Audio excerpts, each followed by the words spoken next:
तो हम लोग पढ़ लिए थे सिंधु घाटी सभ्यताएं पढ़ रहे थे। तो सिंधु घाटी सभ्यता कौन थी?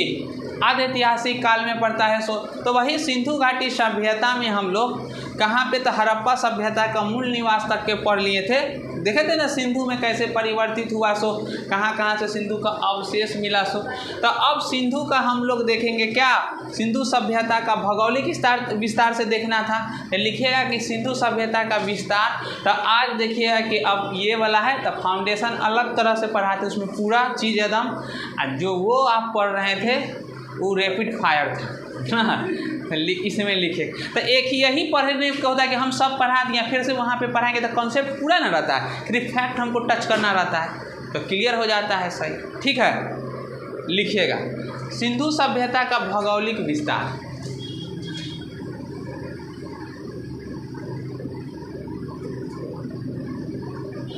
सब लोग नोट्स में सही सिंधु सभ्यता का भौगोलिक विस्तार लिखेगा।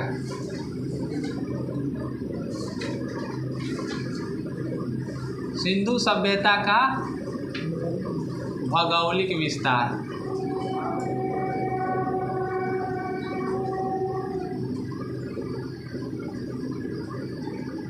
मतलब सिंधु सभ्यता का क्या किस तरह से विस्तार है सो टॉपिक लिखिएगा। से पश्चिमी की ओर पूरा था, सिंधु पश्चिमी ना नदी हो गया, वही नदी के किनारे सभ्यता का विकास हुआ था। तो ये आपका क्या हो गया? भारत हो गया, प्यारा भारत। यहाँ से का क्षेत्र, ये वाला एरिया क्या हो जाएगा?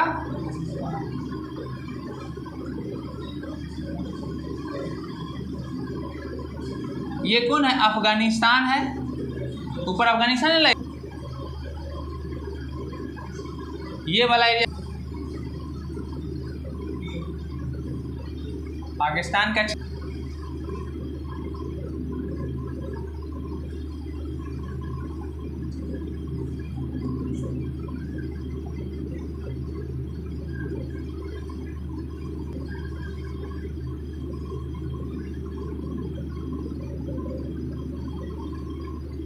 यहाँ ये कितना है? 1600 किलोमीटर। ये वाला का कितना है? 1400 किलोमीटर नीचे वाला। मांडा जम्मू एंड कश्मीर कौन सी नदी? चिनाब नदी। क्या? आलमगीर पुल।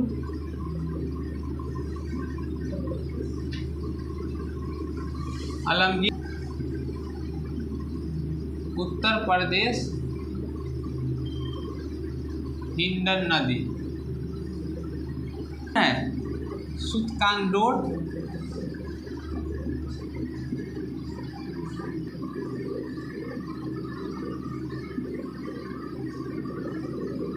बलूच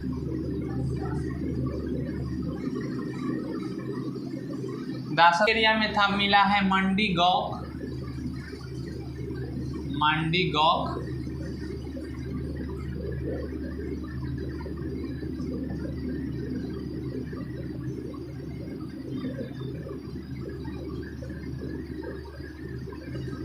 थई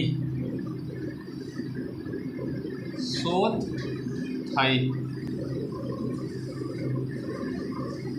दाइमाबाद दक्षिण कहाँ पे गएगा? दक्षिणी छोर पर महाराष्ट्र, उत्तरी मांद्रा जम्मू कश्मीर, चिनाब नदी इधर आलमगीरपुर उत्तर प्रदेश, और इस ओर क्या हो गया? सुतकांगडोर बलूचिस्तान और दासत नदी। ऊपर अफगानिस्तान में हो गया मंडी गौक और भैत थाई। यही एरिया आपका पूरा हो गया से। तो अब लिखेंगे, यही ना विस्तार था किसकी? हड़प्पा सभ्यता या सिंधु घाटी सभ्यता का क्या है? सिंधु का भौगोलिक विस्तार। यही सिंधु का भौगोलिक विस्तार आपका हो गया सो, समझ गए? तो अब लिखेंगे कौन सा एरिया के ओर अब कौन सा चीज़ आया सो, समझ गए? कौन सा एरिया में कौन सा है सो।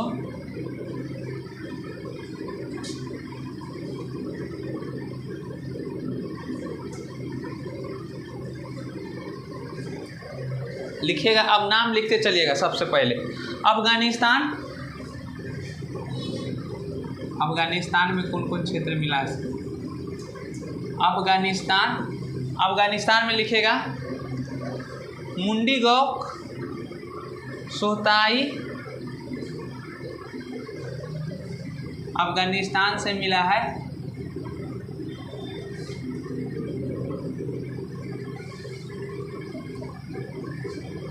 और सोहताई ये दो क्षेत्र मिला है, वो किसका साक्ष्य है? नगर का साक्ष्य, नगर का साक्ष्य मिला। पाकिस्तान, पाकिस्तान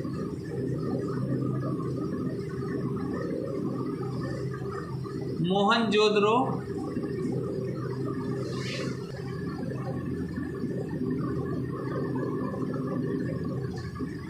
कोट दी,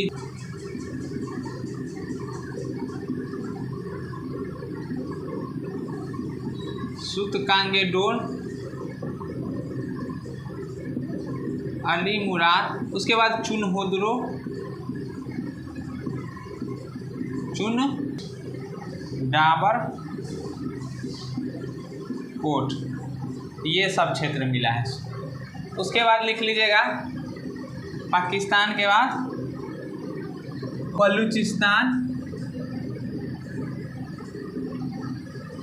बलूचिस्तान, मेहरगढ़, उसके बाद नेक्स्ट कोयता, कोयता, उसके बाद नेक्स्ट सूतकांगेडोर, सूतकांगेडोर, उसके बाद नेक्स्ट हो गया सूतकांगेडोर, यही मेहरगढ़, कोयटा, सूतकांगेडोर। नेक्स्ट लिखेगा भारत के क्षेत्र में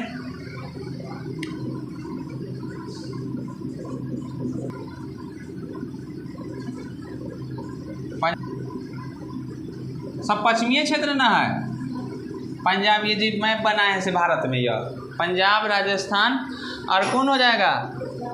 गुजरात,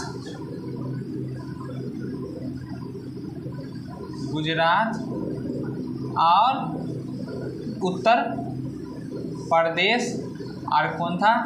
जम्मू एंड कश्मीर, यही है जम्मू एंड कश्मीर, पंजाब, राजस्थान, गुजरात और उत्तर प्रदेश, यही पूरा क्या है? पश्चिमी इलाका से, जिससे कहाँ क्या मिला है? भारत का अवशेष मिला है ना, क्लियर। गुजरात, उत्तर प्रदेश, जम्मू का क्षेत्र था, दाइमाबाद का क्षेत्र था। तो ये भारत का क्षेत्र का क्या हो गया? पूरा मुख्य इलाका है। सो नेक्स्ट लिखेंगे क्षेत्रफल,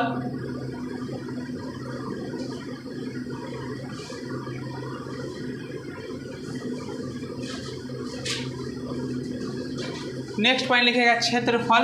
ये हो गया भारत में पंजाब, जम्मू कश्मीर, राजस्थान, गुजरात, उत्तर प्रदेश, हरियाणा से क्या हुआ है? इतना दूर से मुख्य रूप से साक्ष्य जो मिली है, सो महाराष्ट्र तक के क्या था? एरियाए, दक्षिणी एरिया जो था वो टच कर रहा था, कहाँ तक के?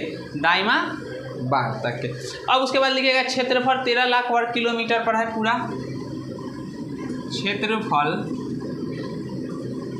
13 लाख वर्ग किलोमीटर, क्षेत्रफल कितना है? 13 लाख वर्ग किलोमीटर। जो कैसा है आकृति बना रहा है? कौन कार है? ठीक है, लिख लीजिएगा, जो कि त्रिभुजाकार है। पूछ लेता है कि कैसी आकृति है सिंधु का, तो त्रिभुजा बेहता मेसो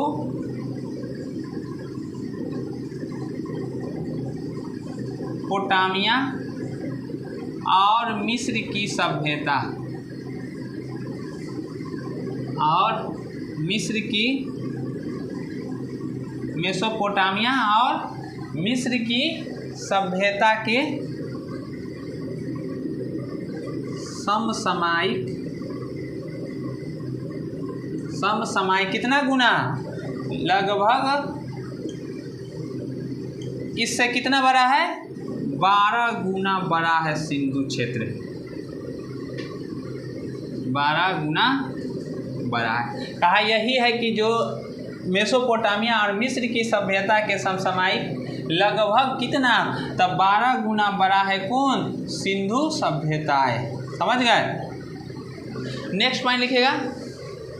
अब काल निर्धारण आ जाता है ना कि अब देखे थे ना कि कौन कितना तरह से कहा सो, कि कौन कौन तरह से किस किस ने कहा सो, तो लिख लीजिएगा काल निर्धारण, लिख लेंगे कौन सा निर्धारण, काल निर्धारण लिखिएगा।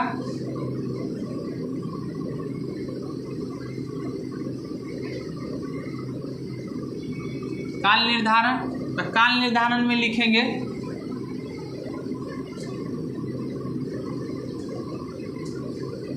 जॉन मार्शल ने कितना 3250 से 2750 BC।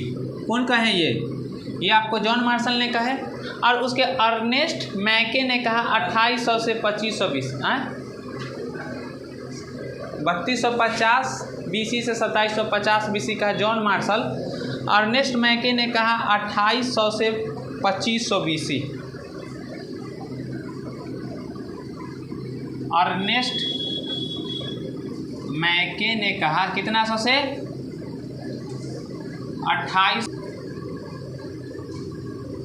2800 से 2500 BC।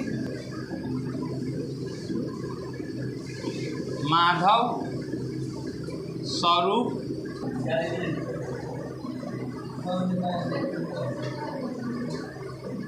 क्षेत्रफल जो त्रिभुजाकार क्या था, मेसोपोटामिया की मिस्र की सभ्यता की बराबर, लिख लीजिएगा यहाँ पे। जो ये एरिया था क्या था जॉन, उसके बाद नेक्स्ट माधव स्वरूप 32 से 3500 से 2700 BC में। उसके बाद सीजे गैड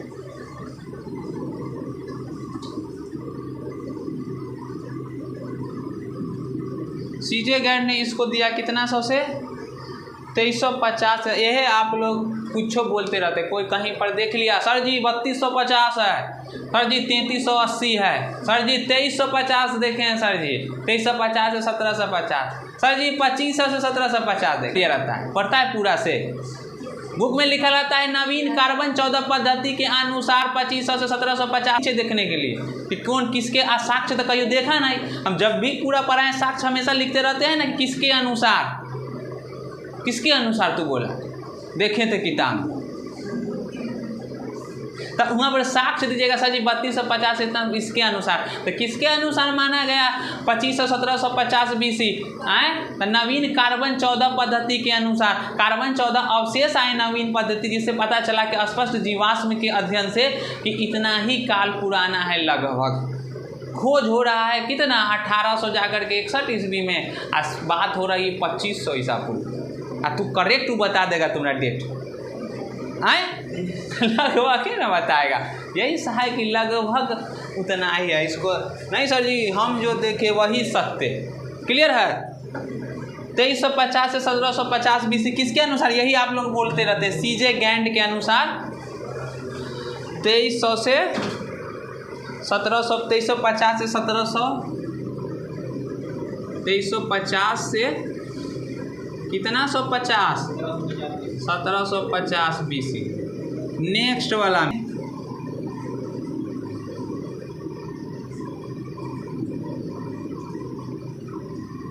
भाई सर इतना ना डेट लिख दिए, कहीं सही वाला वहाँ आ जाए तो गड़बड़ ना हो जाए ना। कौन डेट, मार्टिमर व्हीलर में नाम दिया रहेगा किसके अनुसार, मार्टिमर व्हीलर 2500 से 1500 BC,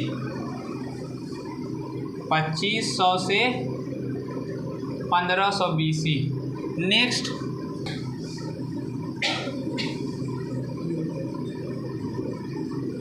हेयर सर्विस बीची 2000 से 1500 BC, यही आ गया। अब क्या था काल निर्धारण जो देखें तो काल निर्धारण में किसका, तो यहाँ पे जॉन मार्शल कितना माना 3250 से 2700 BC, अर्नेस्ट मैके जो थे वो 2800 से 2500 BC, माधव स्वरूप वत्स्य 3500 से 2700 BC, सीजे गॉन्ड 2350 से 1750 BC, मार्टिमर व्हीलर 2500 से 1500 BC, और उसके बाद फेयर सर्विस कितना 2000 से कितना 100 ईस्वी 1500 BC 100।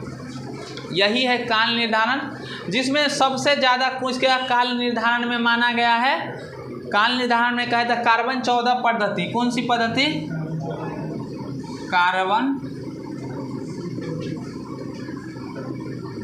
कौन सी? C14 तो C14 पद्धति, इसी को कहा कार्बन पद्धति, कार्बन 14 पद्धति। कार्बन 14 पद्धति में कितना माना गया? 2500 से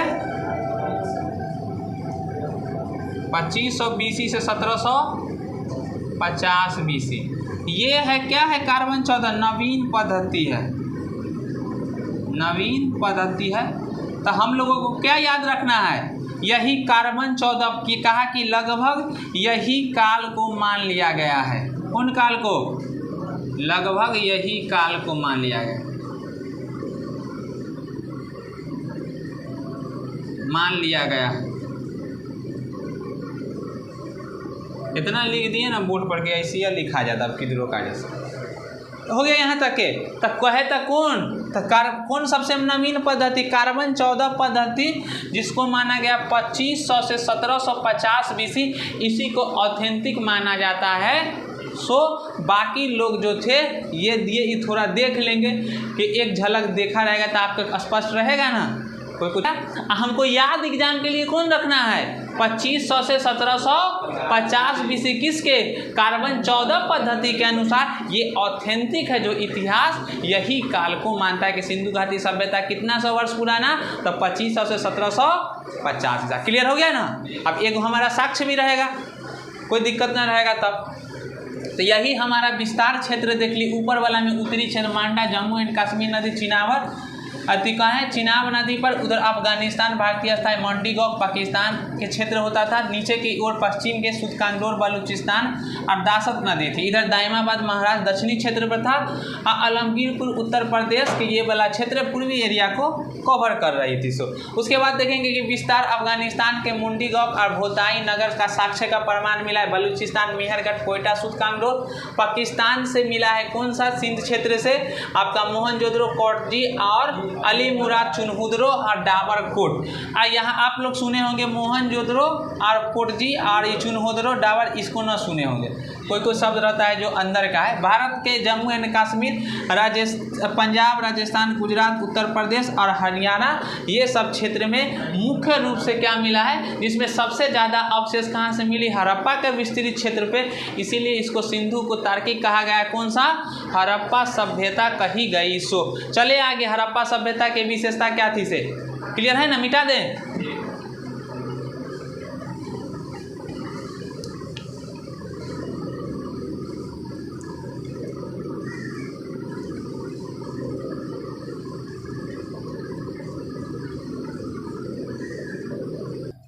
हड़प्पा सभ्यता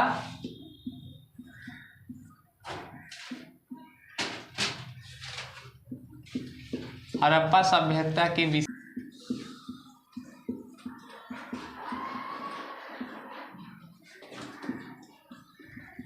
भारत की प्रथम नगरीय क्रांति थी। भारत की सिंधु सभ्यता एक नगरीय सभ्यता थी। नगरीय सभ्यता थी। इसकी बड़ी विशेषता भी पर्यावरण के अनुकूल अद्भुत नियोजन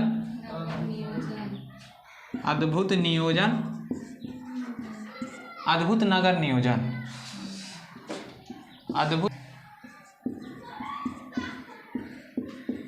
उन्नत जल निकासी। कौन सी निकासी? उन्नत जल निकासी। तो यही कह रहा है कि जो हड़प्पा सभ्यता है वो हड़प्पा सभ्यता का है इतनी विशेषताएं कहते कि बहुत ही उन्नत किस्म की थी व्यवस्था है। तो वहाँ की व्यवस्थाएं के देख के पता चला कि सिंधु क्या था, एक विकसित सभ्यताएं थी और वही विकसित सभ्यता के कारण क्या हो गई, वो खत्म या नष्ट हो गई होगी। तो क्या था, तो भारत की प्रथम नगरीय क्रांति, कहा कि सबसे पहले भारत में नगरीय क्रांति जो प्रारंभ हुआ था वो क्या था, सिंधु सभ्यता में ही हो चुकी थी। समझ गए, भारत की नगरीय क्रांति तो बाद में ना आया, जब औद्योगिक क्रांति आएगा तब 1800 के काल के बाद 17वीं क्या हो गया, 17वीं 18वीं शताब्दी में। लेकिन ये तो क्रांति कह रहा है कि इतना पहले ही सिंधु सभ्यता जो मिला तो पहले ही क्या थी कि ये नगरीय क्रांति थी और सिंधु सभ्यता के नगरीय सभ्यता थी। इसकी बड़ी विशेषता भी क्या है, पर्यावरण के अनुकूल इतना विकसित था कि अभी पर्यावरण ध्वंस हो रहा है ना, कि उस समय पर्यावरण के अनुकूल क्या है, अद्भुत नगर नियोजन तथा उन्नत जल निकासी मिली। मतलब कि इतना विकसित लोग थे कि पर्यावरण के अनुकूल अपनी व्यवस्था बनाई हुई थी, जिसमें क्या था, उन्नत जल और उसकी जल निकासी की सुविधाएं कहाँ मिली है। तो सिंधु से पूछेगा कि नगरीय सभ्यता थी, जल निकासी सुविधा थी, तो हाँ पर्यावरण का सुविधाएं थी, तो हाँ ये सब कहाँ से मिलती है, हड़प्पा सभ्यता की विशेषताएं मिलती है। लिखेंगे इसकी शहरी लक्षण निम्न है, मतलब जब ऐसी थी तो बताएंगे कि नहीं इसका साक्ष्य क्या है कि ये इस तरह से विकसित थी। तो लिखेंगे इनकी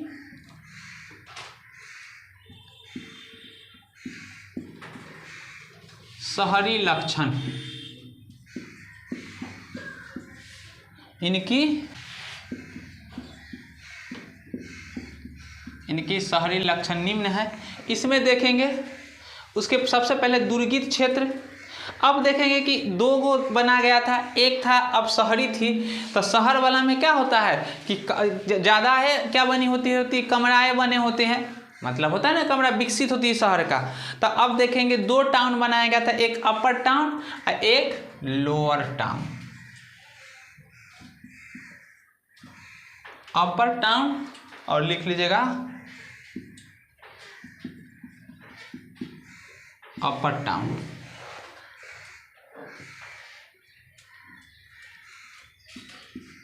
अपर टाउन, तो अपर टाउन जो बना हुआ था वो एक कमरा होती थी फ्लैट के अंदर, इसी ना होता है, लिख लीजिएगा उसमें।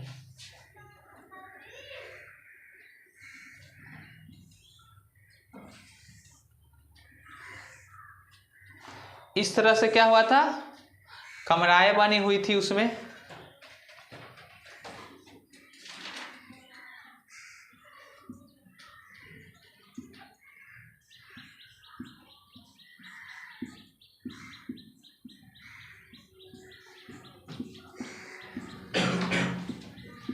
ठीक है, ये था कौन, अपर टाउन था, और सब में सिंगल पूरी रूम बना हुआ था। लिख लीजिएगा इसका क्षेत्र में, ये वाला जो था दुर्गीत क्षेत्र था,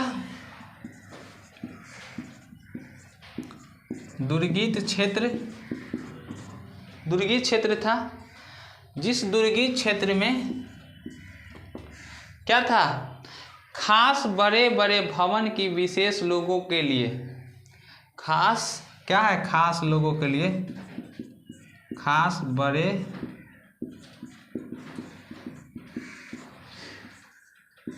भवन बनी हुई थी, जो किसके लिए था, विशेष लोगों के लिए ना, वीआईपी लोगों के लिए, विशेष लोगों के लिए।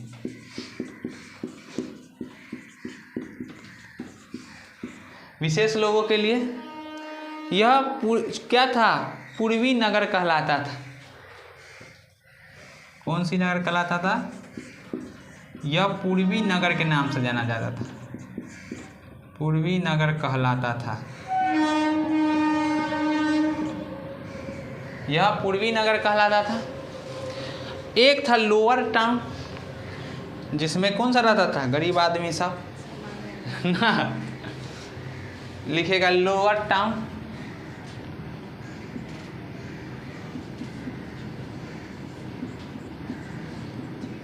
लोअर टाउन में एगो घर था, ए में पूरा परिवार 5-10 आदमी एक ही गो रूम में सोता है ना, ऐसा ही ना होता है। एक ही गो है लोअर टाउन, किसके लिए? आम लोगों के लिए।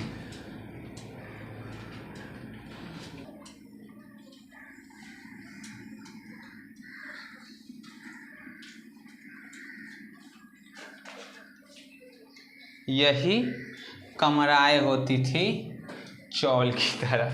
ये कौन है? लोअर टाउन है, लिख लीजिएगा, आम लोगों के लिए।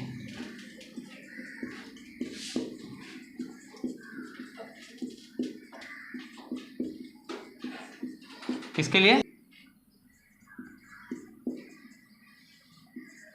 यह पश्चिमी नगर कहलाता था।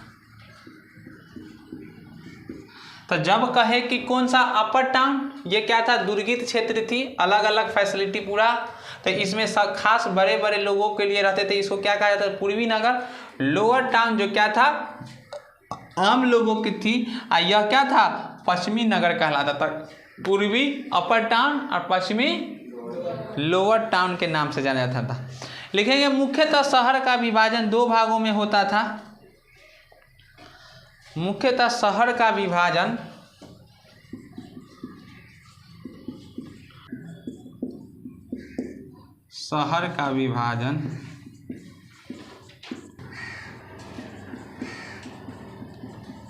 दो भागों में, मुख्यतः शहर का विभाजन कितना था? मुख्यतः शहर का विभाजन 2 भागों में होता था। एक अपवाद में था, कौन? धौलावीरा।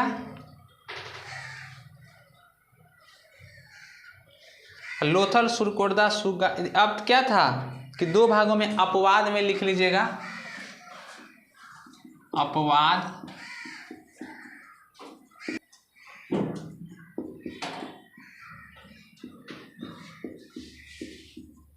दो ही भागों में ना होता था शहर का विभाजन। धौलावीरा में 3 भाग।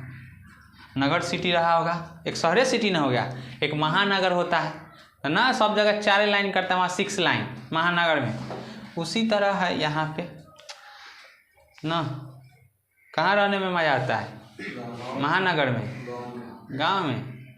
हमको तो तो सब कहे तो एक नॉर्मल अपवाद वाला ही आपसे क्वेश्चन करेगा कि टाउन कितने में बटी हुई थी, तो 2 में टाउन में, एक अपर एक लोअर, कौन सिर्फ एक है? तो धौलावीरा एक ऐसी स्थान है जहाँ पे सिटी कितनी भागों में बटी हुई थी? 3 भागों में बटी हुई थी। सो लिख लेंगे 1, 2 और 3। लोथल और कौन कौन? सुरकोटदा,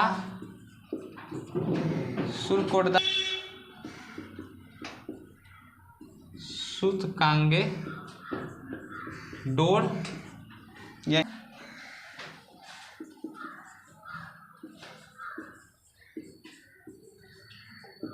सिंगल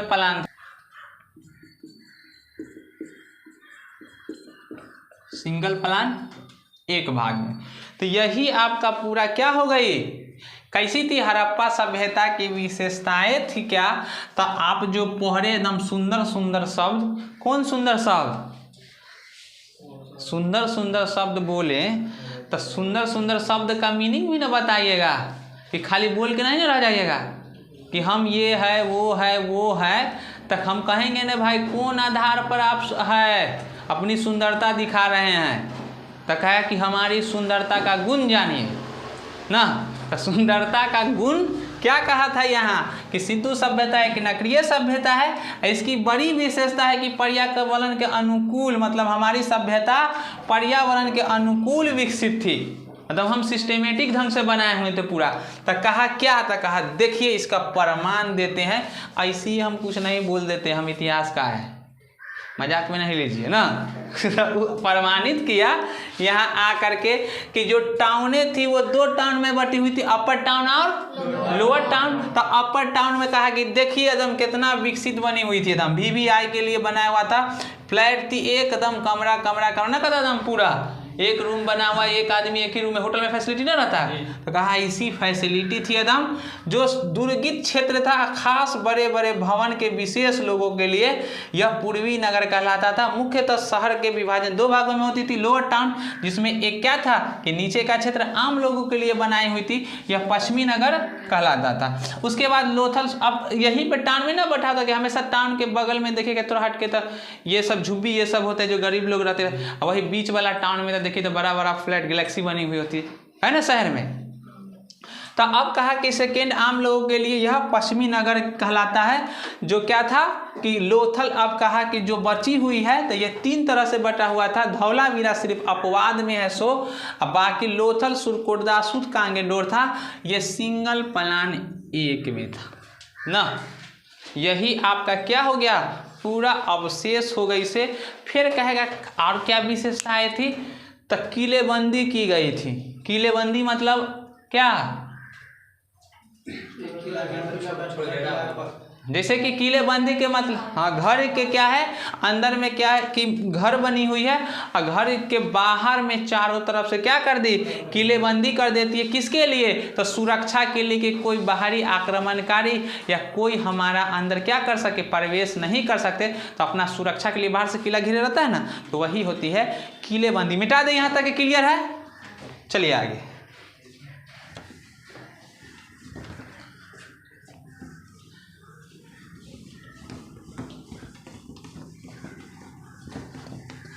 लिखेंगे नेक्स्ट,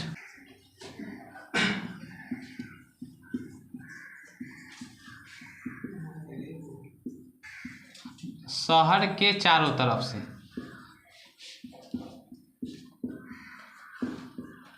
शहर के चारों तरफ से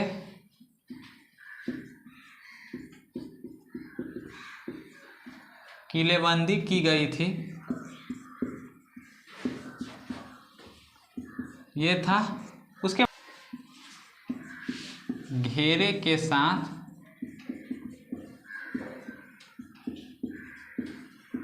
ऊंचे टावर बने हुए थे।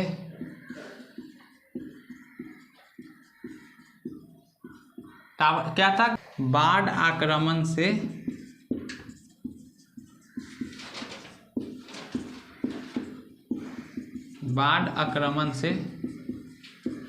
सुरक्षा के लिए। बाढ़ आक्रमण से किसके लिए, सुरक्षा के लिए। तो यही है कि किलेबंदी जो की हुई थी, इस किलेबंदी शहर के चारों तरफ से किलेबंदी की गई थी और घेरे के साथ ऊंचे टावर बने हुए थे। तो ये जो था बाढ़ आक्रमण से सुरक्षा के लिए। तो किसके लिए जो किलेबंदी थी, इतनी सुव्यवस्थित थी कि शहर के चारों तरफ से दीवार कर दिया था, घेरे के साथ ऊंचे ऊंचे टावर बनाए हुए थे, जिससे क्या हो सके कि बाढ़ से या आक्रमण से सुरक्षा के लिए वो क्या थी, ये किलेबंदी की गई थी। उसके बाद देखिएगा सड़कें कैसी बनी हुई थी, इससे सड़कें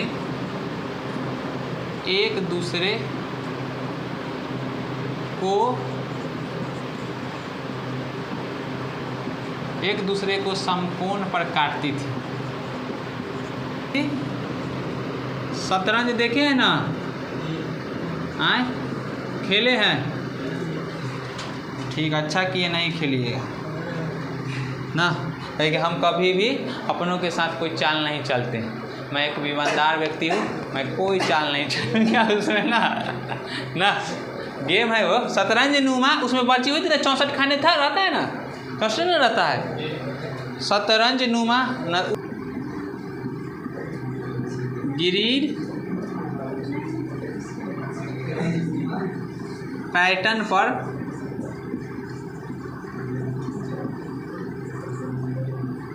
शतरंज नुमा ग्रिड पैटर्न पर बनी थी। लिख लीजिएगा, शतरंज नुमा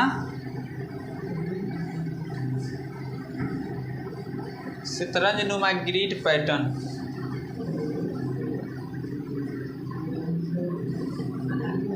ऐसी ना घर रहता है शतरंज का, ना ही कुछ ऐसी रहता है, ना कुछ। सड़कें ऊंची केवल मिट्टी की थी कच्ची ईंटें और पक्की मिट्टी की बनी हुई थी। सड़कें ऊंची थी केवल मिट्टी की। कैसी बनी हुई थी सड़कें? सड़कें केवल ऊंची थी, सड़क केवल किसकी? मिट्टी के बनी हुई थी। उस समय सड़कें केवल ऊंची थी, सड़कें केवल ऊंची थी और किसकी बनी हुई थी? केवल मिट्टी की बनी हुई थी। सड़कें ऊंची थी, केवल कह रहा है, सड़कें ऊंची थी और केवल किसकी बनी हुई थी? मिट्टी की बनी हुई थी। तो ये दो तरह से था।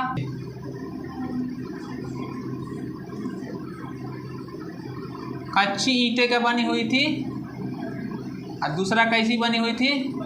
दो तरह के रोड मिला है। सड़कें ऊंची थी केवल मिट्टी के बनी हुई थी। किसके किसके? तब कच्ची ईंटें का एक प्रयोग किया गया था और एक पक्की ईंटों से बनी हुई थी। नेक्स्ट लिखेगा नाली व्यवस्था। नेक्स्ट लिखेंगे नाली व्यवस्था। समझ गए यहाँ तक है? किलेबंदी सड़कें तो एकदम सिस्टमेटिक से सब चल रहा है।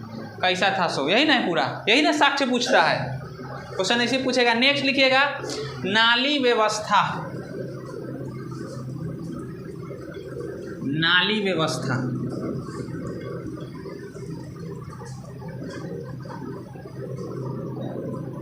नेक्स्ट लिखिएगा नाली व्यवस्था।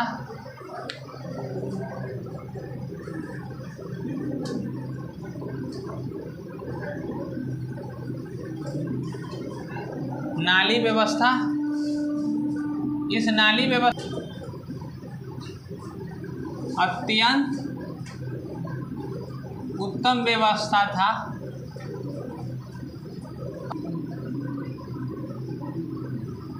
प्रत्येक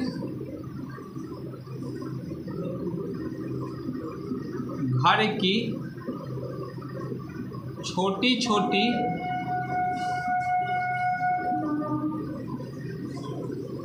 छोटी छोटी नालियाँ अत्यंत उत्तम एक मुख्य नालियों से जुड़ी होती थी।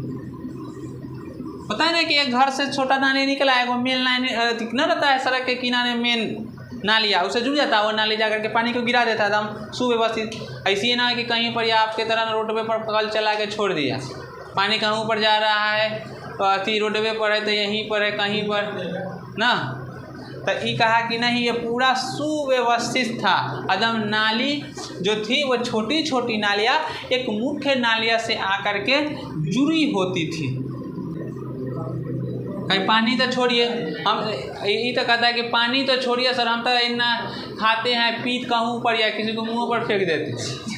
अरे भाई उस पानी देखो सुव्यवस्थित हो गया। यहाँ तो आदमी चिबा रहा है ऐसे ऐसे कर, यार क्या आदमी अब किधरों न देखेगा ऐसे न करेगा, मारेगा इस तरह। कौन आदमी है, कहाँ है? रोड तो छोड़िए दीदी, हमको गजब आदमी है भाई। रोड तो एकदम दीवार जहाँ बैठेगा पूरा कलरफुल कर देता है। सुव्यवस्थित अगर खुद सुव्यवस्थित नहीं है, जहाँ मन किया थूक दिया। दूर यार आदमी है कि क्या है? नालियाँ एक मुख्य नालियाँ से जुड़ी होती रहती थी। नेक्स्ट जुड़ी रहती थी नालियाँ, अभी ढकी रहती है। हाँ ढक तो देता है पत्थरों से, ना घेर के सिला बना करके सीमेंट बार का, और दूसरा आदमी उठा के ले जाता है घर। ढक दे कोई उठाए के ना, इतना सुव्यवस्थित है। नाली हो लिख लीजिएगा, नालियाँ पत्थरों से ढकी रहती थी, पत्थरों से ढकी रहती थी, ढकी रहती थी। नेक्स्ट पॉइंट लिखेगा। तो अब कैसे नाली बनी हुई थी सो, तो इस तरह से नाली हो गया।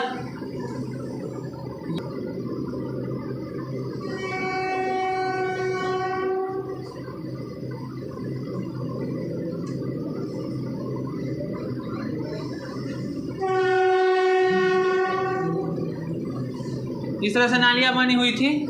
और इस नाली के ऊपर से क्या कर दिया था, सिलाब से ढक दिया, सिलाब से ढक देता था।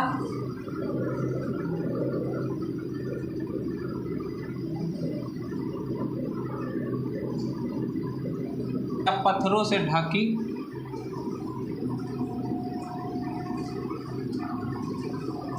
पत्थरों से ढकी। जो नालियाँ बनी हुई थी किस किस से बनी हुई थी, तो अभी क्या क्या से बनता है, गिट्टी बालू सीमेंट छड़, छड़ों लगता है उसमें, छड़ और पानी उसके बाद वो जनरेटर चला है, बहुत पानी आ रही है, लेकिन पत्थरों से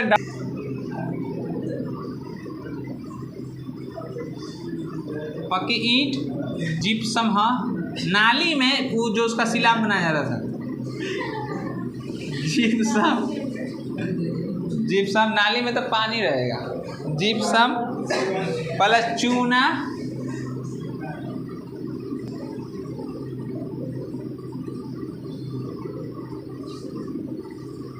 बनी होती थी। समझ गए? यही होता जो नालियाँ बनी हुई थी वो पत्थरों से ऊपर ढकी हुई होती थी। पक्की ईंट, जिप्सम, चूना, गारों से, जैसे पक्की ईंट, जिप्सम, चूना और मटेरियल है, गारों से बनी होती थी। लिखेंगे नेक्स्ट। उसके बाद सोख्ता भी बना हुआ था, पानी को सोख ले ना, नीचे के अंदर यूज, तो लिख लीजिएगा सोख्ता।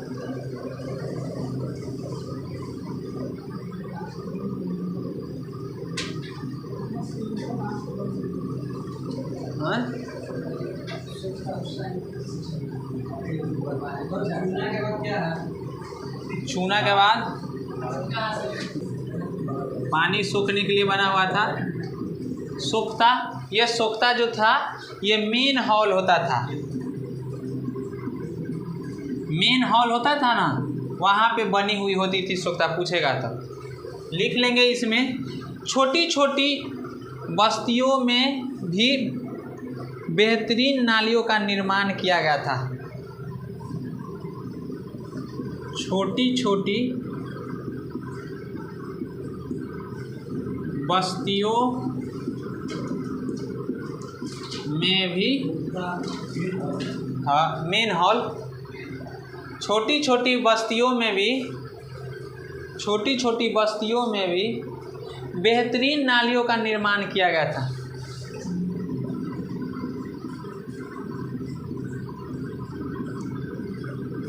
बेहतरीन नालियों का निर्माण किया गया था,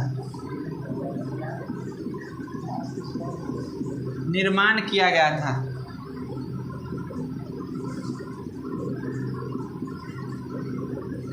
बेहतरीन नालियों का निर्माण किया गया था। यही कारण सोख्ता जो था वो मेन हॉल था, और इस मेन हॉल में क्या था कि छोटी छोटी बस्तियों में भी बेहतरीन नालियों का निर्माण किया गया था। सो ऐसी व्यवस्था उस समय में था। सो उसके बाद देख लीजिएगा आवास घर कैसी बनी हुई थी। आवास टाइम, अब लिखना है आवास।